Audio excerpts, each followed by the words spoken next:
Hello hello, je suis ravie de vous retrouver pour cette guidance Oracle Astro des Balances et Ascendant Balance pour le mois de juillet 2025. Le soleil est entré en Cancer le 21 juin et en sortira le 22 juillet. Il est placé dans votre maison 10, la maison des ambitions, la maison aussi qui est reliée au côté familial.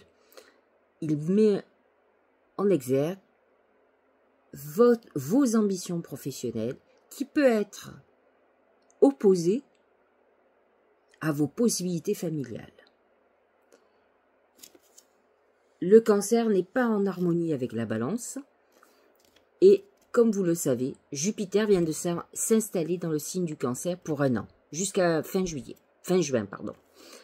2026. Jupiter va vous permettre d'accroître vos ambitions. À vous de faire très attention, puisque Jupiter est en carré avec votre soleil, de ne pas avoir des ambitions démesurées, ou en tout cas des ambitions non mesurées, non réfléchies. Vous pourriez, lorsque Jupiter passe dans un signe, il apporte un excès de confiance, surtout quand vous avez Jupiter qui est en carré avec votre soleil. Parce que Jupiter n'est jamais complètement négatif. Il apporte les excès de ses qualités, j'allais dire, ou de ses défauts. Et Jupiter, c'est le booster du zodiaque. C'est lui qui est le bienfaiteur. Et donc, il vous apporte l'abondance. Mais il peut vous apporter aussi une abondance de problématiques. Et donc, effectivement, Jupiter dans votre maison 10 va vous permettre d'aller vers vos ambitions. Mais, effectivement, vous risquez de ne pas être modéré. Vous risquez d'en avoir des ambitions, on va dire, démesurées.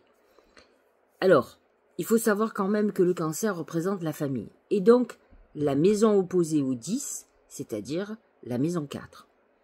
Effectivement, vous allez vous trouver confronté avec le côté familial et la possibilité de réaliser vos ambitions, qui peuvent être complètement en contradiction et vous obliger, parfois, à vous mesurer. Ce qui va être intéressant, c'est lorsque le soleil va passer en Lion. Le Lion est un signe ami pour vous, et donc il est positionné dans votre maison 11, c'est la maison des aides. Et donc nous aurons le soleil à partir du 22 juillet, sur le mois de juillet, il va y être entre 0 et 8 degrés, donc il ne touchera que le premier décan. Et nous aurons Mercure, notre manière de communiquer, notre manière de penser.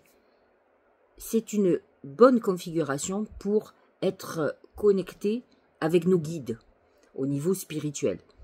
Par contre, c'est un moment où vous pourriez rentrer en contact avec des personnes qui peuvent vous aider, à qui vous allez demander de l'aide. Faites juste attention, Mercure sera rétrograde le 19 juillet. Sachez-le sur le mois, il touchera le premier et le deuxième décan. Eux seuls seront concernés par Mercure. Mars est en Vierge, donc dans votre maison 12. Il est un peu confiné. Mars représente l'action, représente la sexualité, représente le conflit. Et donc Mars peut amener quand même un certain nombre d'épreuves dans votre vie, surtout si vous avez un comportement qui n'est à l'opposé de ce qu'est la Vierge, c'est-à-dire pragmatique. Et donc c'est vrai que la Balance peut être très tête en l'air. Donc Mars en maison 12 va amener quand même un certain nombre d'événements dans votre vie qui peuvent être des épreuves et qui peuvent être conflictuelles. Surtout si vous avez des secrets, vous pourriez avoir des secrets qui remontent à la surface. Nous avons le Gémeaux, qui va être intéressant, et intéressant pour vous en particulier, puisque c'est un signe d'air comme vous, et donc c'est un signe ami. Vénus est en Gémeaux. Elle est dans votre maison 9, qui est la maison de toutes les possibilités. C'est la maison des voyages, c'est la maison de la philosophie, de la spiritualité.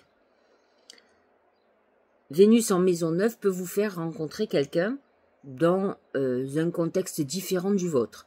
Vous faire rencontrer quelqu'un à l'étranger, quelqu'un qui a une culture, une religion, un mode de fonctionnement différent du vôtre. Il va toucher tous les décans. Il est entre 0 et 29 degrés et il va être donc en Gémeaux, pardon, à partir du 4 juillet. Et donc, tous les cancers vont être concernés, toutes les balances, pardon, vont être concernées, et donc vont être concernés tout ce mois de juillet. Donc, vous êtes dans une période plutôt intéressante au niveau sentimental. Ce qui va être très intéressant, c'est qu'Uranus rentre dans le signe du Gémeaux. Là, il ne touchera que les balances à 0 degré, puisque Uranus rentre à peine en Gémeaux et donc est positionné à 0 degré. Il sera en Gémeaux à partir du 7 juillet. Il va y rester quelques mois avant de revenir dans le Taureau. Mais en attendant, il va faire une parenthèse assez extraordinaire aux balances du 23 septembre, 23-24. Uranus va amener des opportunités nouvelles que vous n'attendez pas, des portes qui s'ouvrent, qui étaient peut-être fermées, peut-être l'envie de partir vivre à l'étranger, de déménager. En tout cas, attendez-vous à des surprises concernant tous ces domaines. Vénus, avant d'être en Gémeaux, était en Taureau, en tout cas, jusqu'au 4 juillet, elle ne touchait que les derniers décans des balances. Le Taureau est positionné en maison 8, qui est la maison de la sexualité. Vous avez pu avoir une relation assez torride, et c'est un bon positionnement aussi pour l'argent. Et donc, encore une fois, il ne touche que les derniers décans des balances, celles qui sont presque scorpions. Et Uranus était quand même conjoint à Vénus, et donc a pu amener quelque chose qui est lié à la fois à l'argent et à une relation, une attraction, j'allais dire, sentimentale et sexuelle que vous n'attendez pas.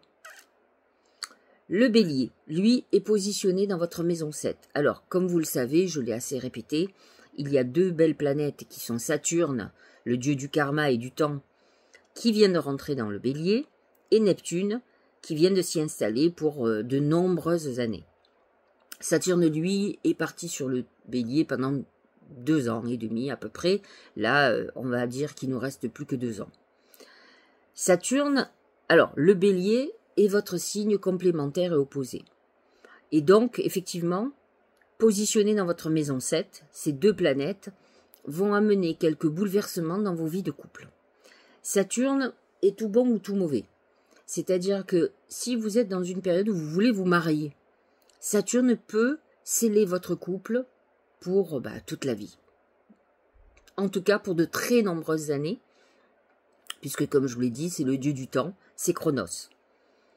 Par contre, si vous êtes dans une relation qui date, Saturne peut amener des épreuves de couple et même amener une séparation.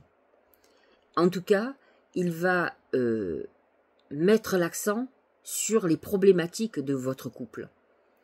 Et donc, ça passe ou ça casse. Alors, bien entendu, ne sont concernées que les balances de septembre. Saturne va amener une épreuve au niveau, comme je vous l'ai dit, du couple.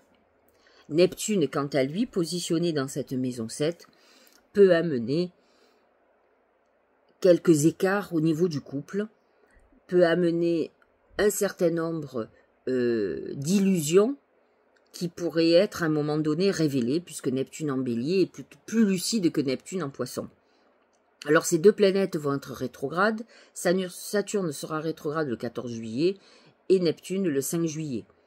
Lorsque ces planètes sont rétrogrades, elles vous font retourner un peu dans le passé. Nous finissons avec Pluton qui est positionné en Verseau. C'est un bon placement pour vous. Pluton est en maison 5. Il amène des transformations au niveau de vos amours, de vos enfants, des plaisirs. N'oubliez pas que le Verseau, c'est quand même un signe de liberté. Et donc Pluton, dans cette maison, va vous amener des transformations profondes pour votre plus grand bonheur. Alors les transformations avec Pluton sont souvent sous forme dramatique, ou en tout cas, pour vous, dramatiques, peuvent être très douloureuses. Là aussi, cela ne touche que le premier décan, c'est-à-dire ceux qui sont nés 23, 24, 25, 26 septembre. Et Pluton sera rétrograde le 30 juin. Alors, il restera en Verseau, il ne retourne plus en Capricorne, et donc, effectivement, seules les balances de septembre seront concernées. Alors, nous avons eu une nouvelle lune en Cancer le 25 juin. Nous aurons une pleine lune en Capricorne à 18,50 degrés le 10 juillet. Alors, vous êtes concerné par cet aspect parce que ça, c'est l'axe 10, 4. 10, la maison de vos ambitions, et 4, la famille. Et donc, effectivement, cette pleine lune va s'opposer à vos ambitions et vos devoirs familiaux, à vous de voir ce que vous avez envie de sacrifier ou pas, ou en tout cas d'essayer de trouver un juste équilibre entre les deux. La nouvelle lune du Lion, le 24 juillet, par contre, sera très intéressante pour vous. C'est une lune où vous devriez faire des vœux, parce qu'elle est positionnée dans votre maison 11, maison de vos protections, et donc vous aurez une connexion plutôt, importante et intéressante liée à vos guides. Donc ça sera le bon moment de leur demander de l'aide, d'autant plus que Mercure sera dans cette maison 11. Mercure qui représente le messager céleste, et donc effectivement, vous aurez une belle connexion avec vos guides. Donc c'est un bon moment pour réclamer, demander de l'aide ou faire vos vœux. Nous allons voir ce que les oracles ont à nous dire, et je ferai, comme d'habitude, vous le savez, un parallèle entre l'astrologie et ce que les oracles ont à nous dire. Je l'ai souvent expliqué. Pour avoir des messages médiumniques, l'astrologie fait partie des outils qui nous sont offerts pour pouvoir comprendre ce que l'univers a à nous dire, et les oracles en sont un deuxième. Alors, nous allons commencer avec mon oracle magique, et nous allons voir comment votre mois va être marqué, par quoi il va être marqué. C'est l'éléphant. L'éléphant représente le taureau dans le mar de café, et il représente le travail, et beaucoup de travail. Alors n'oublions pas que le Soleil et Jupiter sont positionnés à votre maison 10, la maison de vos ambitions. Et effectivement, Jupiter va accroître considérablement cette maison, en tout cas vos envies au niveau de cette maison. Et donc, qui dit accroître, dit quand même travail laborieux, c'est-à-dire que vous pourriez être dans un accroissement d'activité, mais ça peut être aussi un moment où vous soyez obligé de travailler beaucoup pour accéder à vos ambitions, pour rétablir une situation par exemple. C'est un moment important pour tout ce qui concerne le travail et l'argent. Le taureau est représenté en plus dans le ciel actuellement, dans votre maison 8, qui est une maison d'argent. Et il va avoir la conjonction Uranus-Vénus qui pourrait amener chez vous des rentrées financières que vous n'attendez pas, ou un accroissement de boulot, de travail, une opportunité de contrat qui se présente et qui soit quand même très fructueuse pour votre activité professionnelle, surtout si vous êtes à votre compte. Si vous n'êtes pas à votre compte, sachez-le, attendez-vous à avoir beaucoup de boulot, mais je pense que vous pourriez attendre de la gratitude de votre employeur avec Uranus-Vénus, peut-être un petit bonus de fin de période. Alors nous allons regarder ce que on a à nous dire, les oracles ont à nous dire pour le domaine du professionnel et de l'argent justement. Et c'est le bébé qui représente la nouveauté. C'est-à-dire que pour nombre d'entre vous, nouveau job, peut-être nouvelle époque professionnelle, c'est-à-dire, si vous êtes au chômage, vous allez peut-être décider de faire des formations. N'oublions pas que Vénus et Uranus sont positionnés dans votre maison 9 aussi, dans la 8 en taureau et dans la 9 en gémeaux. Et ça à partir du 4 et du 7 juillet. Donc c'est vrai que vous êtes dans une période où effectivement, on pourrait décider de reprendre des études, de se former, de partir dans une nouvelle orientation.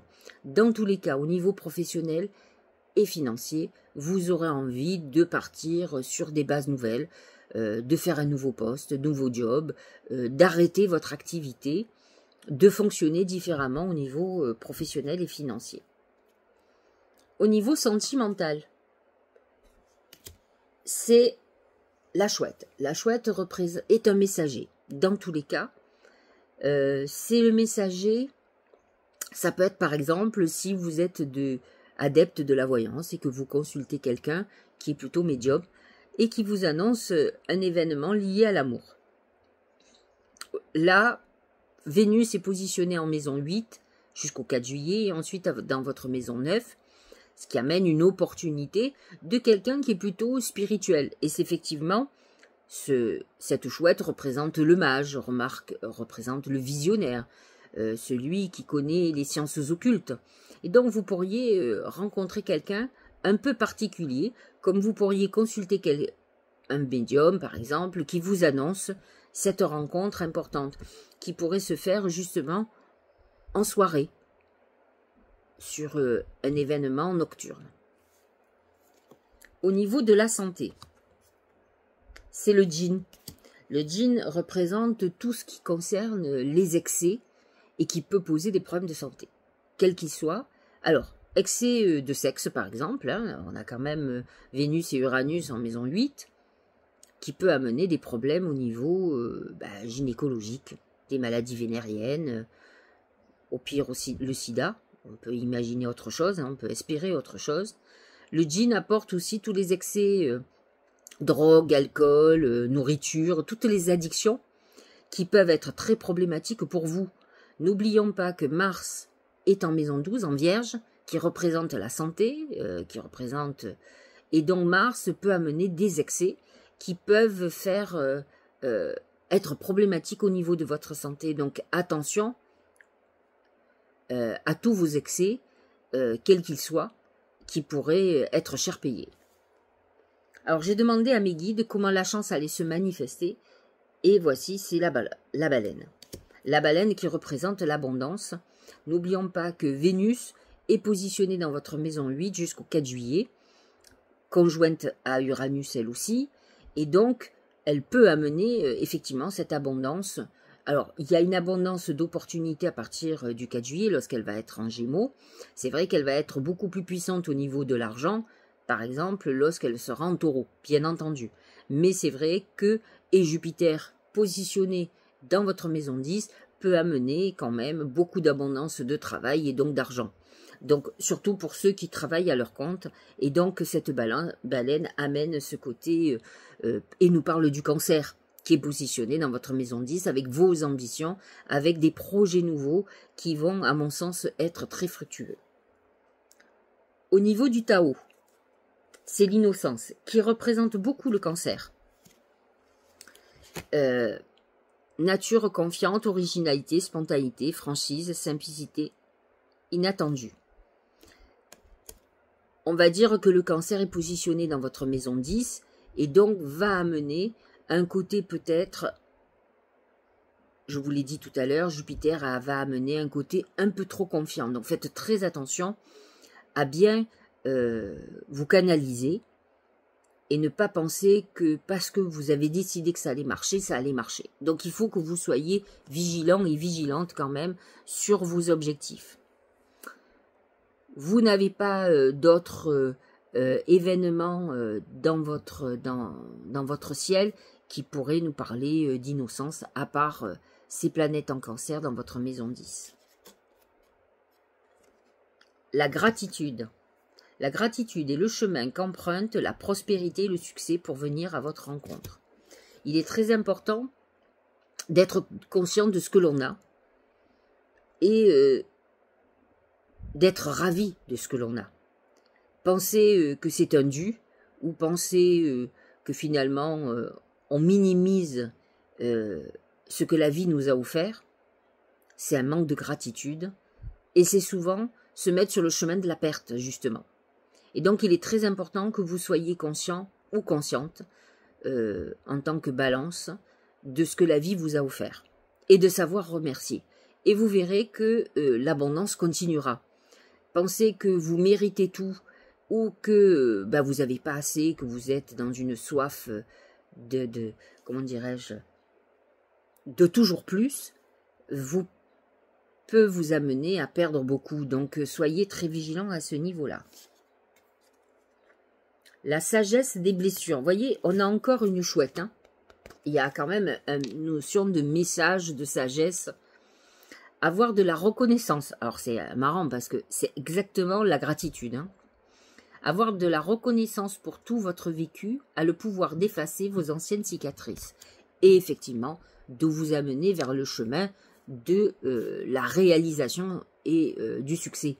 C'est vrai que il est important de faire le bilan de sa vie, de comprendre pourquoi on a vécu certaines épreuves. Il est très important de savoir avancer sur son chemin et de guérir de ses blessures. Mars en Vierge, la Vierge représente justement un des signes qui représente la santé et surtout le besoin de se guérir. Et donc Mars va vous faire agir sur des blessures qui reviennent du passé, puisque la maison 12 représente les épreuves, mais aussi les épreuves qui sont enfouies, qui sont cachées dans notre subconscient.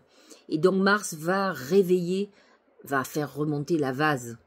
Et donc vous pourriez être dans une période où vous aurez besoin effectivement de guérir de toutes ces blessures, et c'est une très bonne chose. N'oublions pas aussi que le cancer est le signe de la guérison. Nous avons eu une nouvelle lune de guérison, nous aurons aussi une pleine lune qui est liée à cet axe de guérison, et c'est vrai que Jupiter installé en cancer va nous amener à guérir du passé. Et donc, pas que, hein, Jupiter en cancer, c'est beaucoup plus que ça, mais n'empêche que vous êtes dans cette phase où vous devez comprendre les épreuves, pourquoi vous les vivez et ce que vous avez à en tirer. Non-attachement. Ce bonheur qui t'emplit de haut en bas vient de ton intérieur. Détache-toi de tous ces objets, ces possessions qui te rassurent mais qui t'éloignent de ton cœur. Ce qui est très intéressant, c'est quand même que le cancer représente justement toutes les possessions matérielles. Alors, je m'explique. Vous verrez souvent les gens qui ont beaucoup de cancer dans leur thème, ou les cancers et ascendants cancer sont très passéistes, c'est-à-dire qu'ils sont très attachés au passé. Et souvent, ils collectionnent. Alors, tous ne le font pas, mais dites-vous que tous les collectionneurs ont du cancer quelque part. S'ils ne sont pas ascendants, ou s'ils n'ont pas leur soleil dans le cancer, ils peuvent avoir la lune ou une autre planète en cancer qui va faire qu'ils aient ce côté collectionneur d'attachement, qui conserve les choses, qui a du mal à jeter, à se débarrasser, etc. Et donc, cet attachement vous interdit, en tout cas, vous rattache à la matière et vous empêche de vous élever à quelque chose de beaucoup plus spirituel. Et donc, c'est ce que dit cet oracle. Il vous dit, tout ceci te rassure sur un passé, te rappelle des moments de bonheur, mais il t'éloigne de ton cœur, c'est-à-dire de ton intuition qui va t'amener vers ton avenir. Lorsque nous sommes trop dans le passé, dans la rancœur, dans la mélancolie, dans la nostalgie, on ne se tourne pas vers l'avenir. Et donc, vous pouvez vous trouver dans des situations où votre vie est bloquée, n'avance pas, et vous êtes enfermé peut-être par des tristesses, des peines, de perte de personnes que vous avez aimées, par exemple, mais aussi de situations qui étaient heureuses, mais en tout cas, vous ne vous concentrez pas à mettre du bonheur dans votre avenir. Vous êtes nostalgique de quelque chose du passé que vous pensez qui est perdu et que vous ne pouvez plus retrouver. Et donc, c'est pas du tout positif pour vous. Donc, effectivement, il faut se libérer. Alors, c'est bien d'avoir des souvenirs. Je dis pas qu'il faut les oublier. Moi, je fonctionne pas comme ça. Mais être en permanence nostalgique et mélancolique du passé ne vous aidera pas pour votre avenir. Dernier oracle, le message de vos anges gardiens, et c'est mariage. Les fées se joignent à vous pour célébrer le bonheur conjugal. Alors, comme je vous l'ai dit, vous avez Saturne et Neptune dans votre maison 7. pour certains, dans un sens positif, Saturne va amener la longévité d'un couple, même une légalisation. Et pour d'autres, Saturne va libérer, va casser une relation qui ne fonctionnait plus, mais va vous ouvrir à la nouveauté, à un nouveau départ avec peut-être quelqu'un d'autre qui vous rendra plus heureux ou plus heureuse. Neptune, quant à lui, amène un côté plus amoureux, plus romantique, mais peut amener quand même certaines illusions, donc faites très attention, Neptune est à contresens. Voilà, j'espère que cette guidance vous aura éclairé, j'espère comme moi que vous avez au moins un ventilateur, parce qu'il fait très très chaud. C'est bien pour ça que je suis très en retard sur mes vidéos, parce que où je me trouve, c'est très compliqué de faire des vidéos, et comme vous voyez, j'ai oublié mon maquillage parce que c'est plus possible. Donc, tant pis, ne me regardez pas, écoutez-moi, c'est le plus important. Je vous embrasse et je vous dis à très bientôt.